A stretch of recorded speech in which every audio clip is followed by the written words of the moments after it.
Olá, hoje nós começamos a aula 7, Teoria da Produção. O que é isso? É a parte que trata de um aspecto da oferta, importantíssimo para a gente poder entender a oferta. Na aula anterior, a gente estava dissecando um pouquinho a demanda, agora vamos entrar na oferta. E dentro da oferta, a teoria da produção é fundamental. Ela parte da relação técnica entre quantidades de insumos, de fatores para produzir para um bem ou um serviço, e o que isso gera de produto ou de serviço. Tá? Por que a gente estuda isso? Tá? É uma forma de ver, então, como se combinam os insumos para uma certa produção, em função de procurar obter maior eficiência, maior qualidade, usar o mínimo de insumos possível, o menor custo possível, então, e obter o método mais eficiente e mais barato. Então, basicamente, a teoria da produção, ela funciona com aquilo que a gente chama de função de produção. O que é uma função? A gente usa muito em matemática, mas a matemática também ajuda, a economia ajuda tudo, até a música. Vocês imaginem, por exemplo, a função bolo. O que precisa para produzir um bolo? Quais são os fatores de produção para se obter um bolo? Bom, e mais, que quantidade de bolo que eu quero, ou seja, para quantas pessoas eu quero esse bolo. Então, para fazer um bolo eu preciso ter tanto de farinha, tanto de ovos, tanto de açúcar, fermento, etc, etc. Então está aqui uma função de produção. Função de produção, quantidade de bolo. Que quantidade de bolo eu obtenho com tantas quantidades e combinações desses fatores.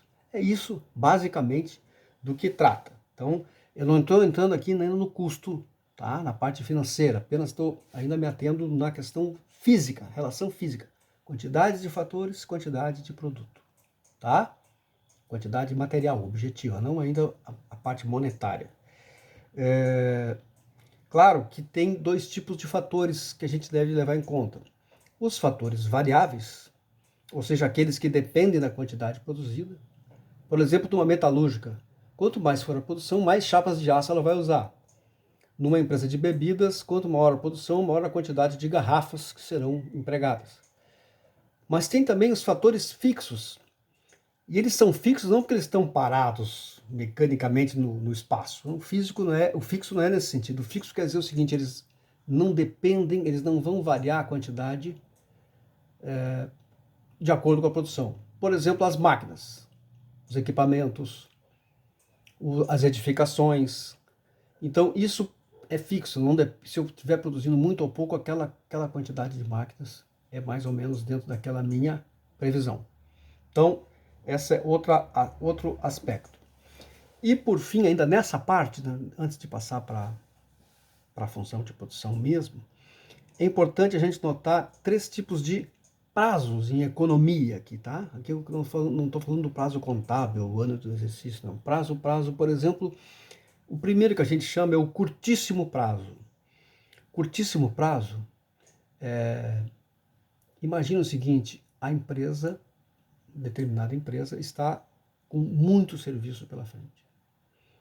E se ela tem muito serviço pela frente e recebe um pedido de mais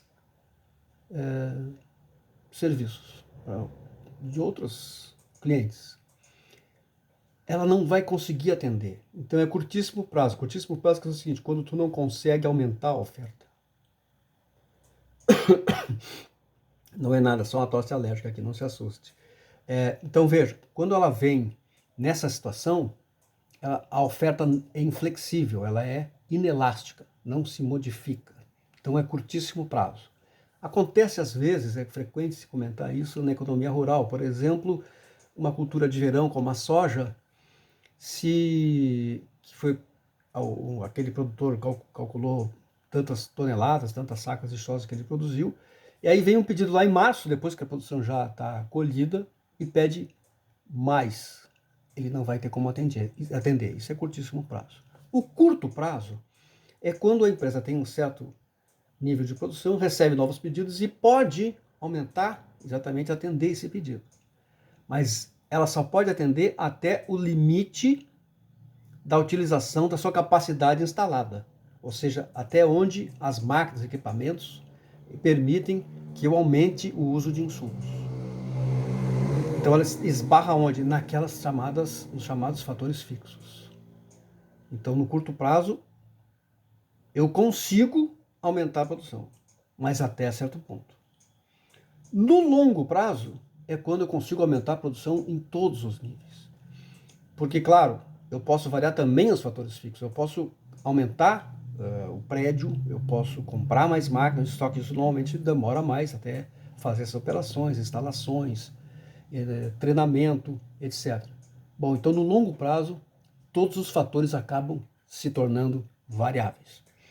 E aí nós vamos entrar em seguida nos rendimentos para tentar o fator de produção, mas eu vou ter que parar o vídeo para poder agora mostrar no computador. Até daqui um pouquinho.